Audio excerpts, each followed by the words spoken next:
ربی ان ابنی من اہلی، اے میرے رب یقیناً میرا بیٹا میرے گھر والوں میں سے ہے، وَإِنَّ وَعْدَكَ الْحَقُّ، اور بلا شبہ آپ کا وعدہ سچا ہے، وَأَنْتَ أَحْكَمُ الْحَاكِمِينَ، اور آپ فیصلہ کرنے والوں میں سب سے بہتر فیصلہ کرنے والے ہیں۔ حضرت نوح علیہ السلام نے اپنے رب سے کہا کہ یقیناً تو وعدے کا سچا ہے، تو نے کہا تھا اور وعدہ فرمایا تھا کہ ہر قسم کے جانوروں کا جوڑا اپنے ساتھ سوار کر لو اور اپنے گھر والوں کو بھی، اور آپ نے جو وعدہ کیا تھا یقیناً آپ اس کی خلاف ورزی نہیں کریں گے۔ نوح علیہ السلام نے یہ بات اس لیے کہی کہ اللہ تعالیٰ کا وعدہ سچا ہے کہ میرے اہل خاندان کو بچایا جائے، اور بیٹا جو تھا وہ خاندان والوں میں سے تھا۔ قَالَ يَا نُوحُ، فرمایا اے نوح، إِنَّهُ لَيْسَ مِنْ أَهْلِكَ، یقیناً وہ تیرے گھر والوں میں سے نہیں تھا، إِنَّهُ عَمَلٌ، بے شک وہ تو ایسا عمل ہے، غیر صالح، جو اچھا نہیں۔ اللہ تعالیٰ نے حضرت نوح علیہ السلام سے فرمایا کہ وہ آپ کے ان گھر والوں میں سے نہیں ہے جو ایمان لائے۔ حضرت نوح علیہ السلام پر یہ واضح کیا جا رہا ہے کہ آپ کے بیٹے کے عمل صحیح نہیں ہے، آپ تو اس شخص کے لیے دعا کر رہے ہیں جو کافر ہے اور جو اللہ اور اس کے رسول پر ایمان نہیں رکھتا۔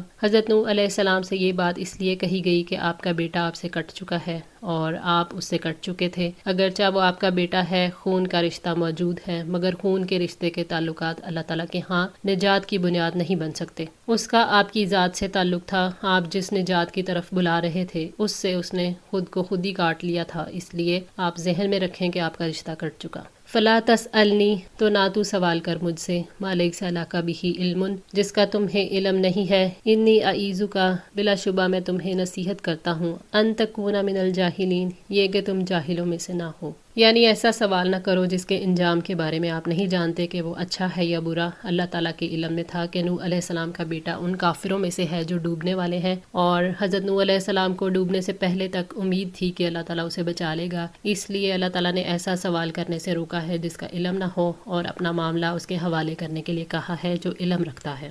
قال ربی انی اعوذ بک، اس نے کہا اے میرے رب بلا شبہ میں آپ کی پناہ میں آتا ہوں، ان اسألک ما لیس لی بہ علم، کہ آپ سے اس بات کا سوال کروں جس کا مجھے کچھ علم نہیں۔ حضرت نوح علیہ السلام نے جب یہ جان لیا کہ بیٹے کی مغفرت کے بارے میں سوال کرنا اللہ تعالیٰ کی مرضی کے خلاف تھا، تو انہوں نے اپنے رب سے پھر معافی کی درخواست کی۔ اللہ تعالیٰ کی رحمت نے ان کو ڈھانپ لیا اور وہ بیٹے کی ہلاکت اور ساتھیوں کی نجات پر مطمئن ہو گئے۔ یہ آیت دلیل ہے کہ نوح علیہ السلام کو معلوم نہیں تھا کہ اللہ تعالیٰ سے اپنے کافر بیٹے کی نجات کے لیے دعا کرنا حرام ہے، اور ان کا بیٹا اللہ تعالیٰ کے اس ارشاد میں داخل ہے، وَلَا تُخَاطِبْنِی فِی الَّذِینَ ظَلَمُوا إِنَّہُم مُغْرَقُونَ، کہ ظالموں کے بارے میں مجھ سے گفتگو نہ کرنا کہ وہ سب غرق ہوں گے۔ جبکہ نوح علیہ السلام یہ سمجھے تھے کہ ان کا بیٹا ان کے اہل کے حکم میں داخل ہے، اور جبکہ بعد میں ان پر واضح ہوا کہ ان کا بیٹا ان لوگوں میں شامل ہے جن کے لیے بخشش کی دعا اور گفتگو کرنے سے روکا گیا ہے۔ وَإِلَّا تَغْفِرْ لِی، اور اگر آپ نے مجھے معاف نہ کیا، وَتَرْحَمْنِی، اور مجھ پر رحم نہ فرمایا، أَكُن مِّنَ الْخَاسِرِينَ، تو میں خسارہ پانے والوں میں سے ہو جاؤں گا۔ حضرت نوح علیہ السلام نے اپنی غلطی پر ندامت کا اظہار کرتے ہوئے کہا کہ اگر آپ نے میری غلطی کو نہیں معاف کیا اور میری توبہ کو قبول نہ کیا تو تب میں خسارہ اٹھانے والوں میں ہو جاؤں گا۔ مغفرت اور رحمت انسان کو خسارہ والے لوگوں میں شامل ہونے سے بچاتی ہے۔ حضرت آدم علیہ السلام سے جب غلطی ہوئی تو انہوں نے بھی اللہ تعالیٰ سے مغفرت اور رحمت کی درخواست کی تھی۔ سورہ الاعراف آیت 23 میں فرمایا، قَالَ رَبَّنَا ظَلَمْنَا أَنفُسَنَا وَإِن لَّمْ تَغْفِرْ لَنَا وَتَرْحَمْنَا لَنَكُونَنَّ مِنَ الْخَاسِرِينَ، ان دونوں نے کہا اے ہمارے رب، ہم نے اپنی جانوں پر ظلم کیا، اور اگر آپ نے ہمیں معاف نہیں کیا اور ہم پر رحم نہ کیا تو ہم ضرور نقصان اٹھانے والوں میں سے ہو جائیں گے۔